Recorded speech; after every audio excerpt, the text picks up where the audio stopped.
ఓం శ్రీ మహాగణాధిపతయ నమః. ఓం శ్రీ మహాసరస్వత్యై నమః. శ్రీపాదవల్లభ నృసింహ సరస్వతి శ్రీ గురుదేవ దత్తాత్రేయాయ నమః.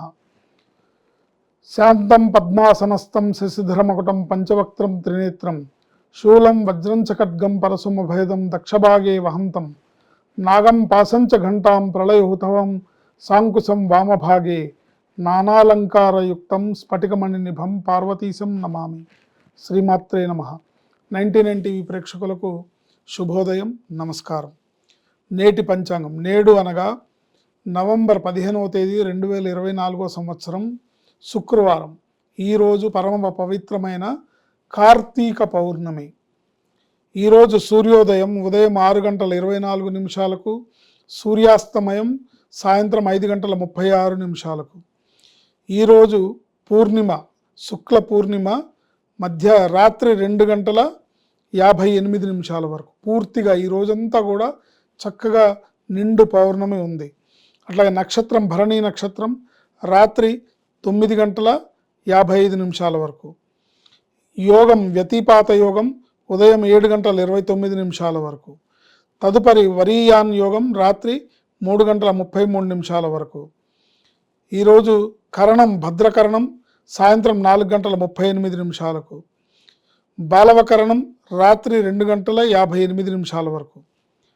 ఈరోజు అమృత గడియలు సాయంత్రం 5:39 లగాయతు 7:04 వరకు. దుర్ముహూర్తం పగలు 8:38 లగాయతు 9:23 వరకు. తదుపరి దుర్ముహూర్తం పగలు 12:22 లగాయతు 1:07 వరకు.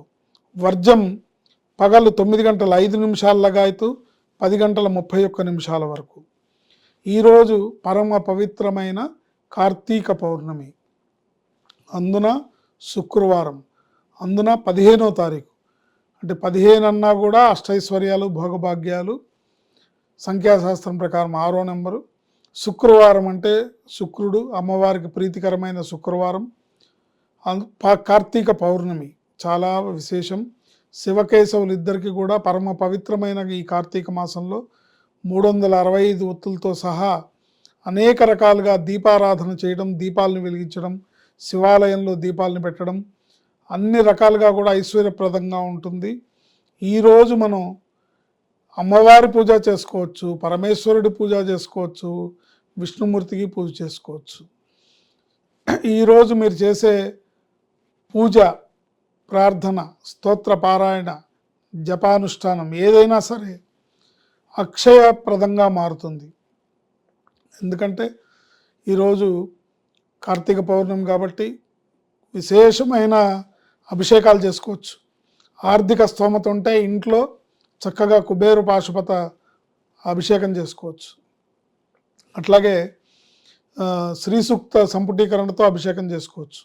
లేదా స్తోమత లేని వాళ్ళు దేవాలయానికి వెళ్ళి దేవాలయంలో విశేషమైన మహన్యాసపూర్వక ఏకాదశ రుద్రాభిషేకం చేయించుకోవచ్చు. అట్లాగే సాయంత్రం పూట విష్ణు సహస్రనామ స్తోత్ర పారాయణ, ముందు లక్ష్మీ అష్టకాన్ని పారాయణ చేసి తర్వాత విష్ణు సహస్రనామ స్తోత్ర పారాయణం చేస్తే విశేషమైన లక్ష్మీనారాయణుల అనుగ్రహంతో ఐశ్వర్యప్రదమవుతుంది. ఇంకా ఈరోజు పౌర్ణమి శుక్రవారం కాబట్టి చాలామందికి పాలల్లో చంద్రబింబాన్ని చూస్తూ లలితా సహస్రనామ స్తోత్ర పారాయణ చేసుకునే ఆనవాయితీ ఉంటుంది. వాళ్ళందరూ కూడా చక్కగా ఈ లలితా సహస్రనామ స్తోత్ర పారాయణాన్ని ప్లేట్లో పాలల్లో పాలు పోసి పాలల్లో చంద్రబింబాన్ని చూస్తూ లలితా సహస్రనామ స్తోత్ర పారాయణ చేస్తే అమ్మవారు ప్రీతి పొంది అనేక రకాలుగా మనని రక్షిస్తారు, కాపాడుతారు, అనుగ్రహిస్తారు, ఆశీర్వదిస్తారు. కనుక ఈ రోజున మనం చేసే ఏ పూజ అయినా, ఏ ప్రార్థన అయినా, ఏ జపమైనా, ఏ మంత్రమైనా బ్రహ్మాండమైన ఫలితాలను ఇస్తుంది. ఈరోజు శ్రీం నమఃశివాయ, శ్రీం నమఃశివాయ, శ్రీం నమఃశివాయ అనే మంత్రంతో పరమేశ్వరుని ధ్యానించడం వల్ల బ్రహ్మాండమైన అష్టైశ్వర్యాలు భోగభాగ్యాలు సంప్రాప్తిస్తాయి. ఎందుకంటే ఐశ్వర్యం ఈశ్వరాదిచ్చేత్ అంటారు. పరమేశ్వరుడు అనుగ్రహిస్తే పరమేశ్వరుడు అనుగ్రహించి ఇచ్చినంత ఐశ్వర్యాన్ని ఎవరు ఇవ్వలేరు, దాన్ని ఎవరు తీయలేరు. ఈరోజు శ్రాద్ధ తిథి పూర్ణిమ, కార్తీక మాస శుక్లపక్ష పౌర్ణమి రోజు గతించిన పెద్దలకి శ్రాద్ధకర్మ నిర్వర్తించడం ఆనవాయితీ. అది మన విధి. మీ కుటుంబంలో ఎవరన్నా కార్తీక మాస పౌర్ణమి రోజు గతించిన పెద్దలుంటే వారికి శ్రాద్ధకర్మ చేయడం ద్వారా మీ వంశం వృద్ధిలోకి వస్తుంది.